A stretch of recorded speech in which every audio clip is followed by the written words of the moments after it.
Mga kaibigan, sa pagkakataong ito ay ibubunyag po namin sa inyo ang napakalaking kamalian ng paniniwala at paninindigan ng Iglesia Katolika Apostolika Romana sa pagsasabing wala raw naganap na pagtalikod sa unang Iglesia ni Cristo.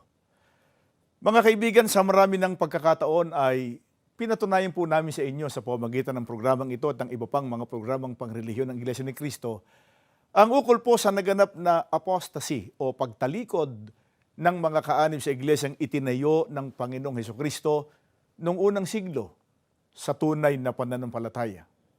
Ang resulta ng pagtalikod na ito ay ang Iglesia Katolika Romana na siyang sumunod sa panahon ng mga apostol. Kung kailan naganap ang ibinabala ng Panginoong Hesukristo at ng mga apostol ukol sa pagbangon sa loob ng Iglesia ni Cristo noon ng mga bulaang propeta na magtuturo ng mga aral na kasinungalingan. Ito po ay pinatutunayan maging ng napakaraming mga aral sa loob ng Iglesia Katolika na salungat sa mga aral po ng Diyos na nakasulat sa Biblia. Ang paniniwalang ito ng Iglesia ni Cristo at paninindigang ito ay mahigpit namang tinututulan maging ng mga defensor katoliko. At gumagamit pa nga sila ng mga talata sa Biblia para kanilang panindiganan o mas angkop na salita na pangatwiranan. Ang sinasabi nila na wala raw naganap na pagtalikod sa unang Iglesia ni Cristo.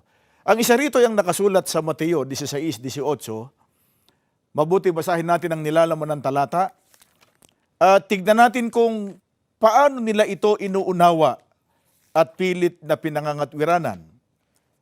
Mateo 16:18. At sinasabi ko naman sa iyo na ikaw ay Pedro at sa ibabaw ng batong ito ay itatayo ko ang aking iglesia at ang mga pintuan ng Hades ay hindi magsisipanaig laban sa kanya. Ang pahayag na ito ng ating Panginoong Kristo ay tungkol sa kanyang iisa at tunay na iglesyang itinayo. Na sinabi niya na ang kanyang iglesyang ito ay hindi pananaigan ng mga pintuan ng Hades. Paano po ginagamit ng Iglesia Katolika ang talatang binasa natin para panindiganan nila at ituro nila na hindi raw matatalikod sa pananampalataya ang iglesyang itinayo ng Panginoong Hesukristo?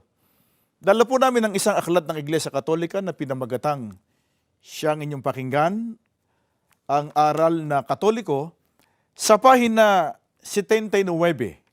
Ganito ang sinasabi sa aklat na ito. Ang pamamahala ng Santa Iglesia. Ipinagkatiwala ni Hesukristo ang pamamahala ng kanyang iglesia sa mga apostol at sa kanilang mga kahalili. Inilagay niya na parang pinakapuno ng buong iglesia si San Pedro. Ang nauna, noong sabihin niya sa kanya, sinasabi ko sa iyo na ikaw ay Pedro. Pedro ay ang wikang Arameyong Kephas na ang kahulugan ay bato. At sa ibabaw ng batong ito ay itatayo ko ang aking iglesia. At ang pintuan sa makatuwid ang kapangyarihan ng infyerno ay hindi mananaig sa kanya. Mateo 16:18. Alinsunod po sa aklat na binasa natin ay ikinukot ng mga otoridad Katoliko ang ipinahayag ng ating Panginoong Kristo sa Mateo 16:18 na sinasabi ron na ang iglesyang itinayo niya ay hindi pananaigan ng infyerno o ng kapangyarihan ng Hades. Kaya ano ang konklusyon ng Iglesia Katolika Romana? Hindi raw pwedeng matalikod ang tunay na iglesyang itinatag ng Panginoong Kristo sapagkat ang paniniwala nila kung ito raw ay matatalikod sa makatuwid ay mapananaigan ng infyerno. At may binabanggit pa nga ang mga defensor katoliko na pagkaroon nagkaganon, di talunan ang Panginoon Kristo. Nagtayo siya ng iglesia pagkatapos ay matatalikod. Mga kaibigan, wasto kaya o tama kaya ang pagkaunawa nila sa mga talata ng Biblia na kanilang pilit na pinagbabatayan sa kanilang paninindigan at pagsasabing wala raw naganap na pagtalikod sa unang iglesia ni Kristo? Mga kaibigan, subaybayan po ninyo. Huwag kayong bibitiw sa pagsubaybay. Alin po kaya ang tinutukoy na Hades? Yan ang ating pag-aralan na hindi po mananaig sa iglesyang itinayo ng ating Panginoong Hesukristo.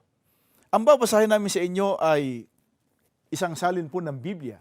Magandang balita Biblia. Ito po ay pinagtulungang isalin ng mga parit protestante. Diyan din po sa Mateo 16:18, ganito ang pahayag ng Biblia. At sinasabi ko naman sa iyo, ikaw ay Pedro, at sa ibabaw ng batong ito ay itatayo ko ang aking iglesia. At hindi makapananaig sa kanya kahit ang kapangyarihan ng kamatayan. Mga kaibigan, ang binanggit po o kahulugan po ng binanggit ng Panginoon Jesucristo na Hades na hindi makapananaig sa kanyang iglesia, batay po sa talatang binasa natin, ay ang kapangyarihan ng kamatayan. Ano pong ibig sabihin nun? Na hindi makapananaig ang kamatayan sa iglesyang itinayo ng ating Panginoon Jesucristo. Ang ibig sabihin ba, yung mga kaanib sa tunay na iglesia, sa tunay na iglesyang itinayo ng Panginoon Jesucristo ay hindi na makakatikim o hindi makakaranas ng kamatayan? Hindi po namin bibigyan yan ng sariling opinion o paliwanag. Bayaan nating ang Panginoon Jesucristo pa rin ang sumagot sa ating katanungan. Sa Juan 11:25 ay ganito po ang maliwanag na nakasulat sa Biblia. Sinabi sa kanya ni Jesus, ako ang pagkabuhay na mag-uli at ang kabuhayan. Ang sumasampalatay sa akin, bagamat siya'y mamatay, gayon may mabubuhay siya.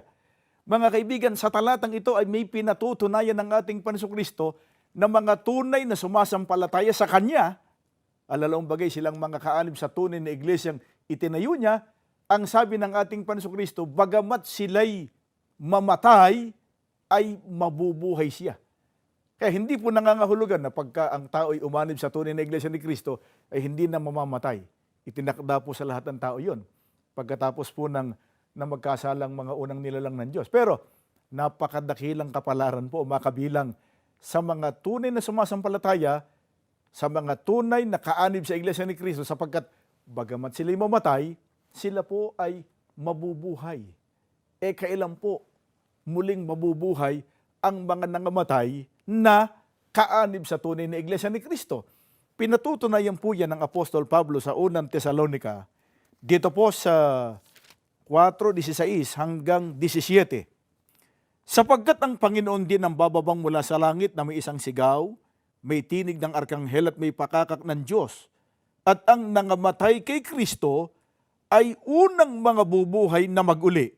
Kung magkagayon, tayong nangabubuhay na nangatitira ay aagawing kasama nila sa mga alapaap upang salubungin ng Panginoon sa hangin at sa ganito'y sa Panginoon tayo magpakailanman.